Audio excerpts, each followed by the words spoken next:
Orang yang berpendapat qadhi boleh memutuskan kes di antara orang ramai mengikut pengetahuannya, kalau tidak ada zunun, prasangka, tidak ada syak wasangka, dan tidak ada tuhmah.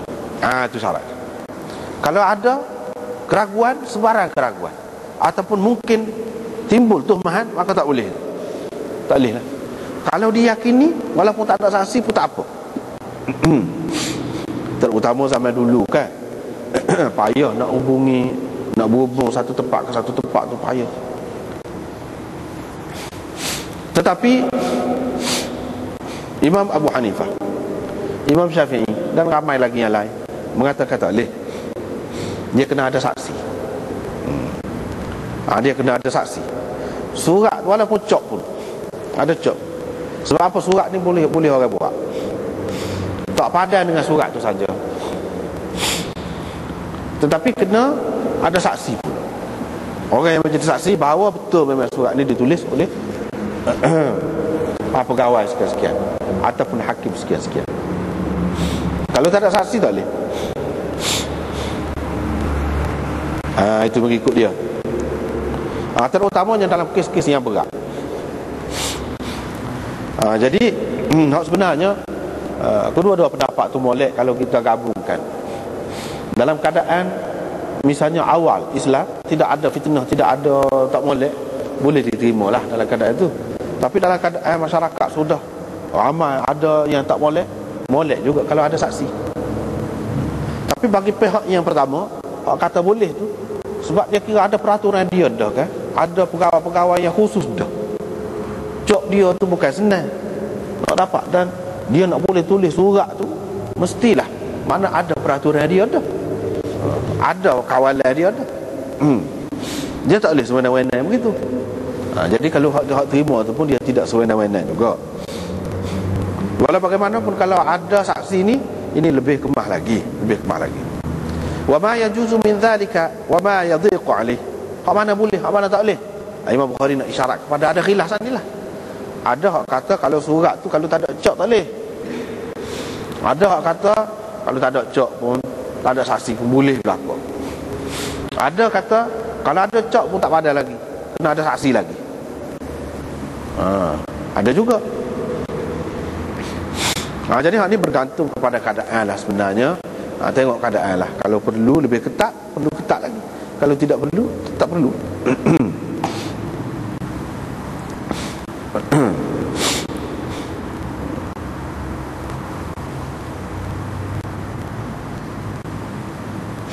Sebab apa surat ni orang boleh palsukan, boleh buat surat ni. Job pun orang boleh buat juga. Boleh jadi kalau kita mudah-mudah dalam perkara ni, maka orang akan buat-buat lah cerita, buat-buat cerita padahal tak ada date.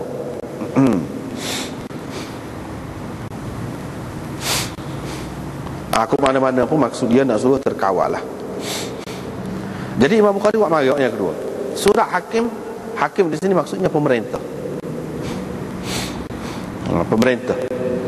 Yang ni macam menteri kau, kita kata presiden kau, khalifah kau, itu makna hakim. Kepada pegawai di bawah dia. Dan qadhi kepada qadhi. Ini dalam tajuk dia. Lepas tu dia marilah dalil dia. Wa qala ba'dun nas, setengah orang berkata. Ni Imam Bukhari memari pula ba'dun nas pula.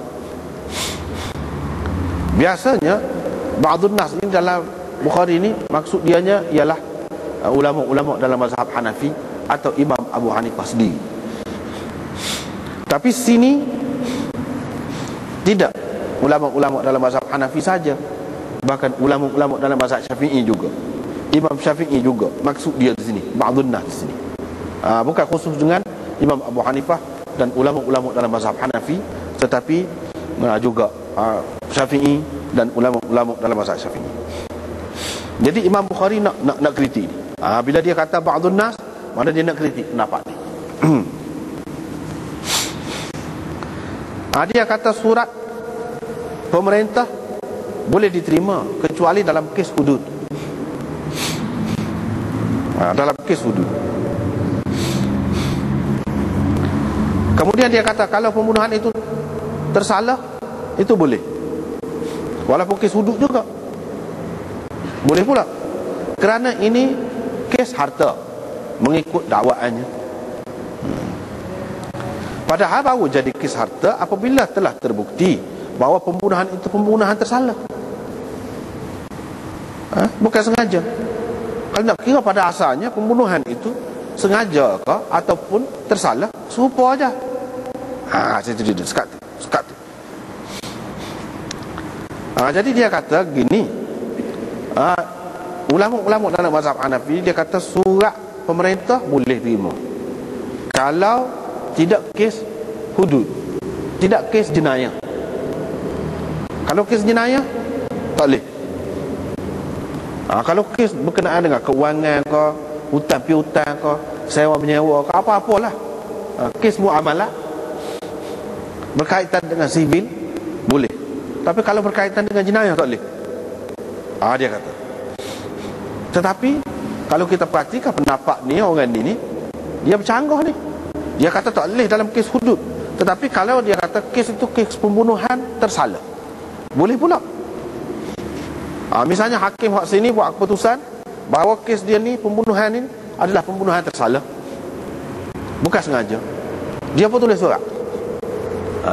Jadi kamu tuntutlah di negeri kamu daripada dia supaya bayar diat, bayar ganti rugi.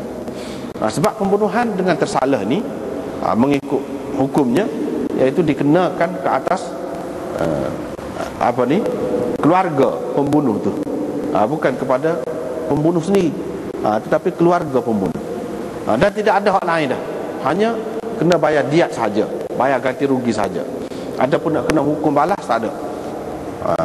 Saja ada, iaitu kena bayar ganti rugi. Dan ganti rugi itu siapa yang tanggung?